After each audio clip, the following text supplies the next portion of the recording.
Welcome back to Cavanaugh's Corner.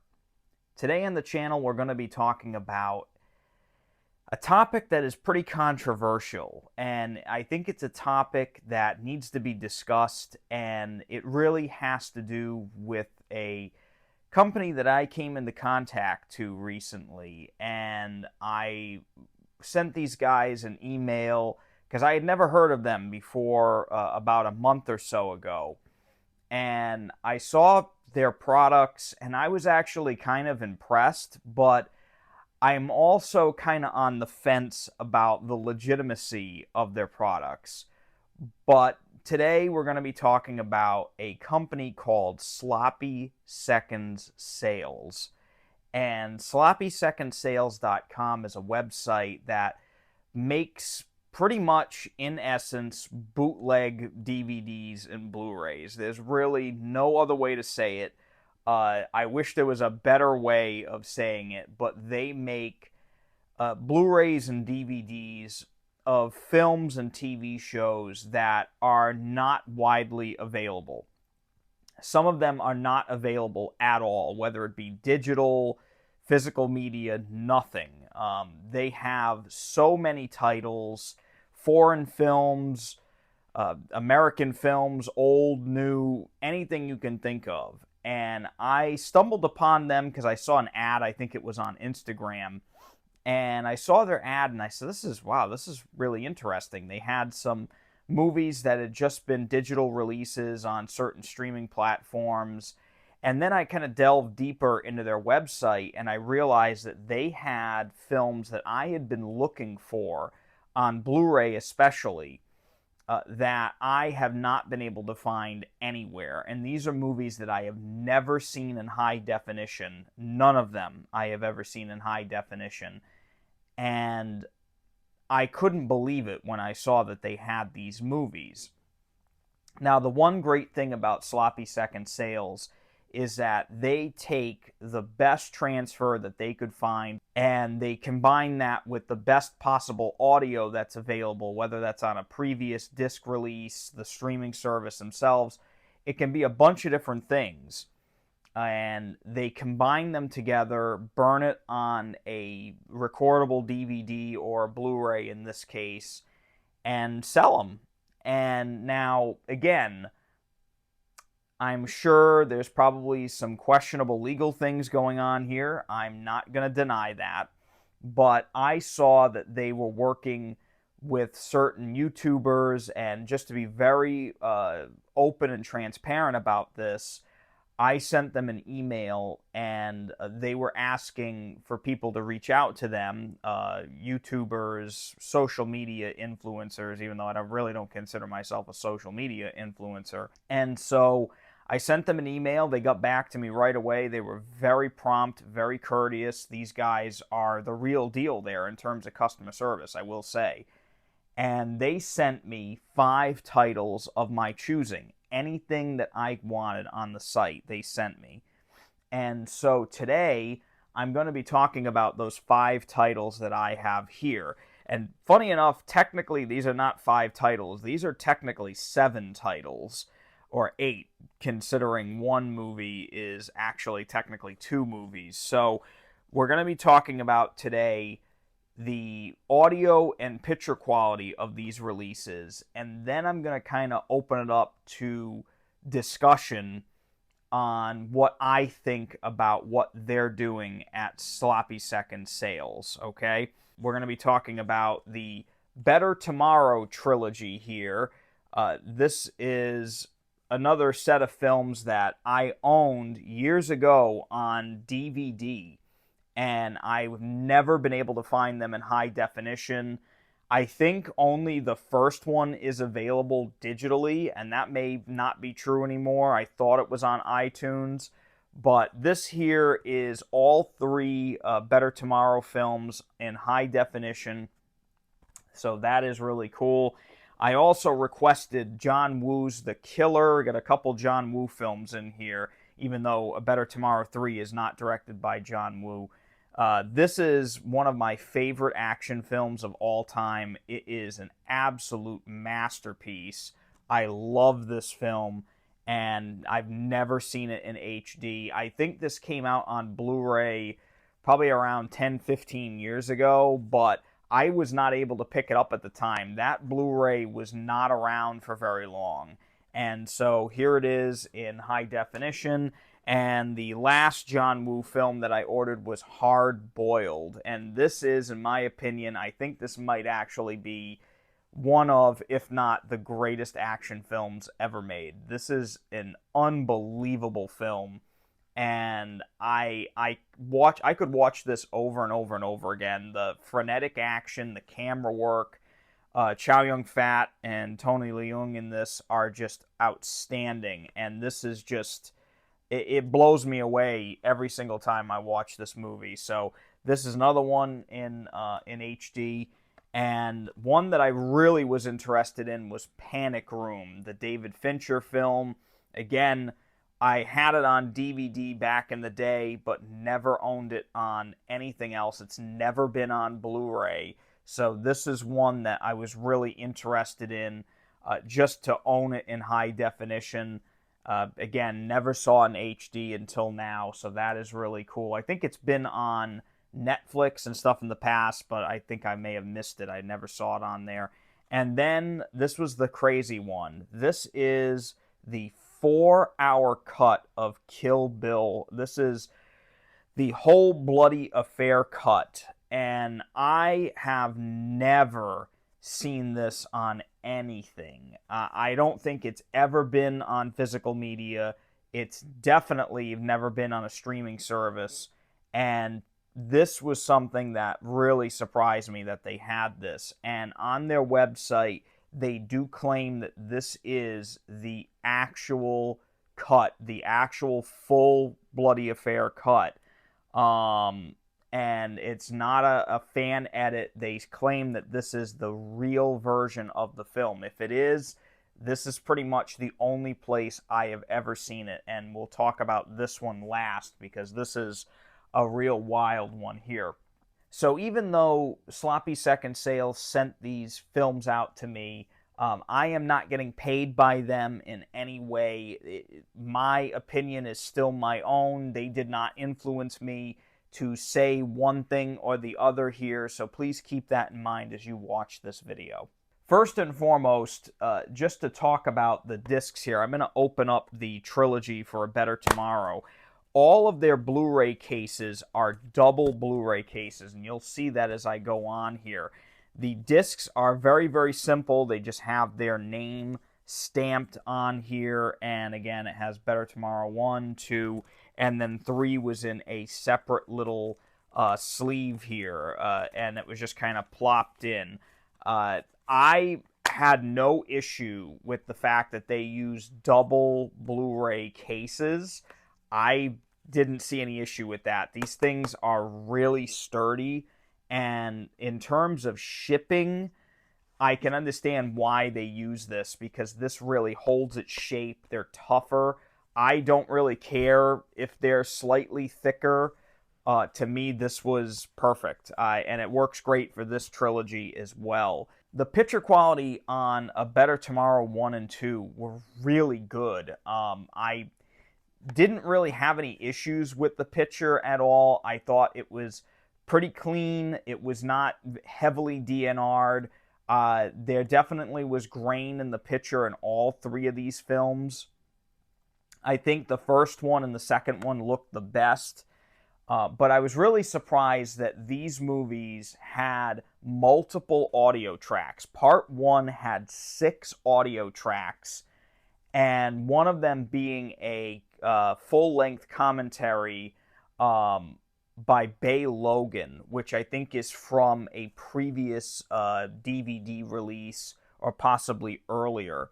And so he's a historian that talks about the film, the making of the film, and just kind of goes into a lot of tidbits about the film. It's very interesting, but it also includes multiple stereo and 5.1 Dolby tracks that are in English and Mandarin, Cantonese, Chinese, whatever you want to call it. I'm pretty sure it's Cantonese and Mandarin, but in the disc itself, when you're going through the menu, it's just listed as Chinese. The original language for the film is on here in multiple different ways, and you do get the English language dub, which is hilariously awful, as is the other two films we're going to talk about in a minute. And the movie looked and sounded really, really good. I was actually really impressed by the picture and audio quality on number one. Number two, the picture quality was still pretty good. There were only 2 audio tracks, and the 2 audio tracks were, I think, actually identical. The audio tracks were both in the Chinese foreign original language, and I didn't really hear any differential between the two. They were both 5.1 tracks. I'm not sure if it was an error or not that there weren't more included, but I was actually not crazy about the audio quality of A Better Tomorrow 2, and I really enjoy that movie. That actually may be my favorite. It's kind of a guilty pleasure of mine, just because of how wild some of the action sequences are in that one. And it's kind of, not as serious as the first one, although it does have some pretty serious moments. But yeah, that audio track had redone sound effects, and both audio tracks were like this. And you can definitely tell that the gunfire and stuff was a different audio, and it didn't really match because they mixed the new sound effects with old sound effects, and it just was very distracting, and I was not crazy about that. So picture was really good, audio quality not so great on that second film, which was really too bad. Now, A Better Tomorrow 3, which is a film that I am not a fan of, it's okay, but it's definitely not a John Woo film. It's very, very apparent. I think it's Sui Hark that directed A Better Tomorrow 3. And that film, the picture on it was really rough around the edges. And again, that movie I don't think has ever been remastered in any way, or at least not that I know of. So there's a lot of very heavy grain in the picture. There was even some damage to the film. There was a lot of artifacts throughout the film. And the audio quality on that one was fairly good. It was 2 audio tracks. There was a stereo and a 5.1 in the original language in that Chinese track. And it sounded, pretty good, but I think the stereo was definitely the better one on that one. It was very much the original audio. The 5.1 I felt was just a bit too quiet. I think they spaced things out a little too much on that, but the surrounds are used well. The music sounded good. The sound effects sounded fine, but it was just a little too quiet for my taste. That original stereo mix was definitely the one to go with. But yeah, again, impressive stuff for the first 2 films in terms of picture, but the audio on number 2 was definitely lacking on that one. I was a little bit let down on that. And so next film here is The Killer. And again, this is another film that I have seen quite a few times. I think I even owned this one on VHS back in the day. I remember buying it from FYE, actually, many, many years ago. And this film here, I have to say, the picture quality on it was pretty good, but not great. This movie has always had a very soft picture to it, and I think the transfer on here is from the previous Blu-ray release. I think they softened the picture maybe a tad too much. DNR, not extremely apparent, but there were at times where I felt the picture was just softened a little too much. Again, it could be the original negative just in the condition it was when they did that transfer, but, other than that, the audio was great. This actually has 7 audio tracks on it, even a menu. And 2 tracks are commentaries. One is with director John Woo, and another one is with the same film historian I mentioned earlier, that Bay Logan. And so that has some really interesting insights. Hearing John Woo talk about the film was actually really interesting. But there are multiple 5.1s in the original language, which was really great. The stereo is there as well. The original stereo is with this, And there's also a 5.1 end stereo English dub, which is hilarious to listen to. It almost turns the movie into a comedy. It's so bad. But I prefer the original language. I thought the 5.1 sounded really, really good on here in the original language. And the original stereo is probably the way to go. But this one here did not have any of those changed sound effects or anything like that. So it's a much more enjoyable watch. So this one was a winner in my mind. This one was very, very, very good. And it was nice to see they compiled all those audio tracks and even the commentaries. That was really, really cool. And then my favorite of the bunch of the John Woo films, Hard Boiled. This one was another one that had 7 audio tracks.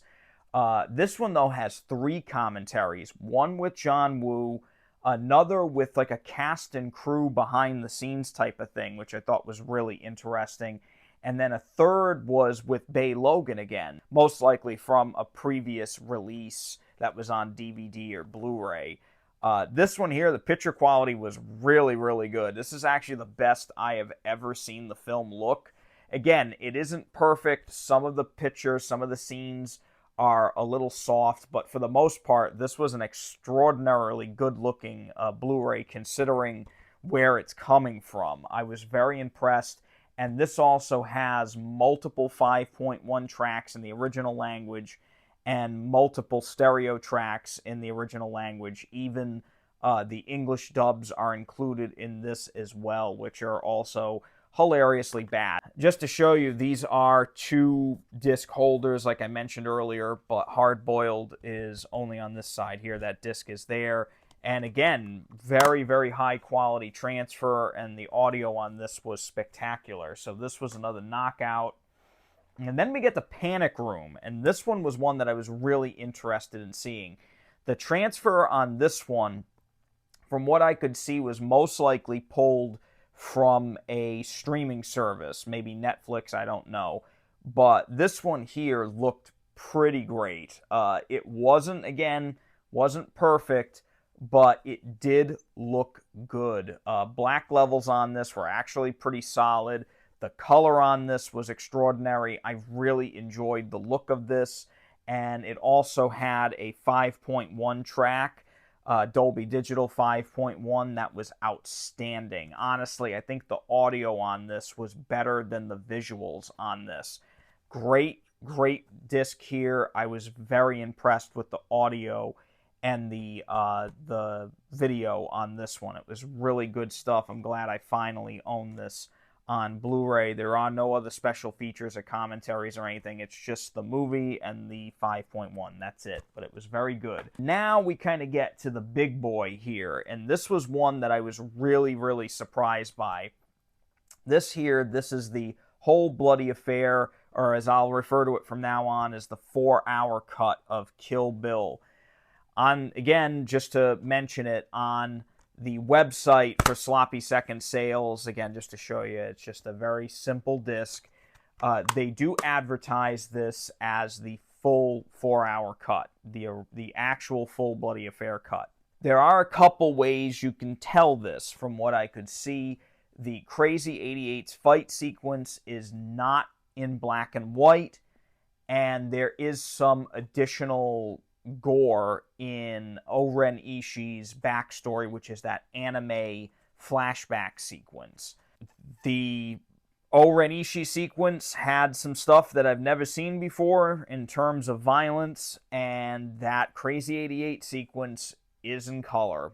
And I couldn't believe it when I saw it. I've never seen that before in my life, but it's in here. Now, whether or not this is the actual cut that has been rumored to exist and was only released extremely limited, like here and there, if this is indeed a glorified fan edit, it's the best I've ever seen.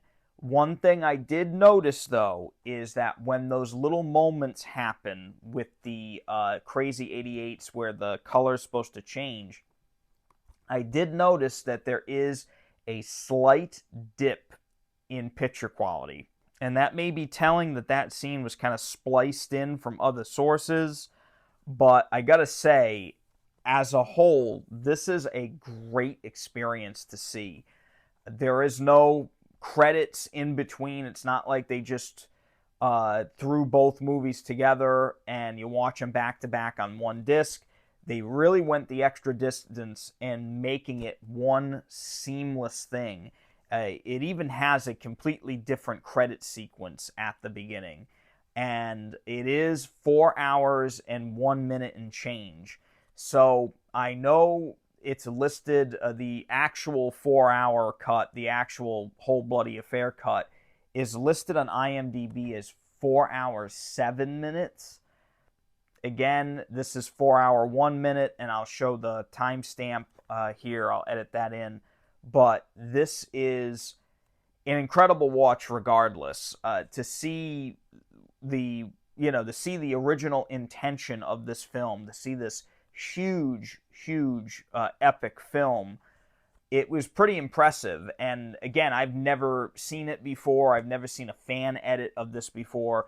So, I can't really say whether or not this is the true full cut of the film, but man, it was really good. It was really solid. The film audio on this is only in a 2.0 stereo, so there is no 5.1, and the subtitles are only the ones that are baked into the film. So whenever someone speaks another language, those subtitles are baked right into the picture. You cannot turn them on or off.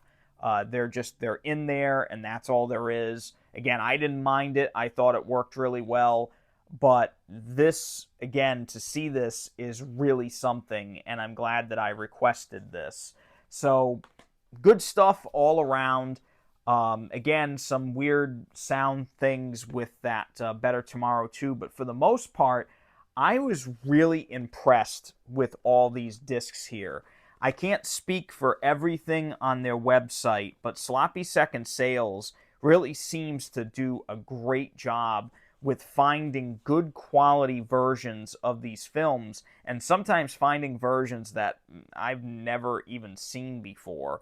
So this is really impressive stuff. Now we're going to talk about the murky waters that we venture into here with these kind of movies. Obviously, Sloppy Second Sales, as far as I know, does not own the rights to any of these films, nor do they have any sort of affiliation with any sort of movie studio that had anything to do with any of these films. I would say proceed with caution with these guys. I definitely made my choices of films here in a very particular manner because I have purchased all of these movies in one form or another. So I'm kind of inching my way around the murky waters there. I kind of took a little boat over the waters to not get in trouble here. But I would say, if you really don't care about that sort of thing, then go for it, because their stuff is pretty good from what I could see. I was actually kind of impressed. My whole thing was that I wanted to own these movies in the best possible quality I could, and I do now. And, this movie here, with Kill Bill, there's just no way to get this in any other way. So when I saw that they would send me films, I said, you know what? These are what I'm getting. This is my choice. And I'm not regretting that decision at all. I love these discs. They are fantastic. Will I be ordering more from Sloppy Second Sales? Probably in the future. I probably will. I saw a couple of the movies that I own from previous years that I will probably update with a Blu-ray purchase. And I love it. I think these guys are really doing amazing work in keeping films on physical media.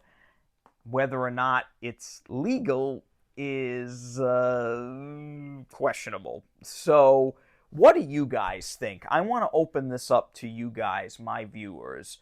Was I in the wrong for picking these up? Have you purchased things from SloppySecondSales.com? I would like to know what you think about this kind of thing. I know not everybody is into this. I know this isn't everybody's cup of tea. So leave me a comment down below. Let me know what you guys think about this. I'm really interested in what you have to say. Please be civil. Please be kind. I know we're on the internet, and I'm probably going to get berated with insults and other things like that. But please be civil to a degree. Everybody has an opinion. One person's opinion is no better than someone else's. In my opinion, I think this is kind of cool, but also I don't think I would ever buy a film from these guys that I didn't already own in some way, shape, or form. So that's my little catch there. I want to know what you think. So until next time, just want to say thank you all for coming back to Cavanaugh's Corner. If you enjoyed videos like this, make sure to check out the other videos on my channel. Hit that thumbs up button down below and subscribe so you can see when my next video gets released. Until then, just want to say, please, everyone, stay safe and take it easy.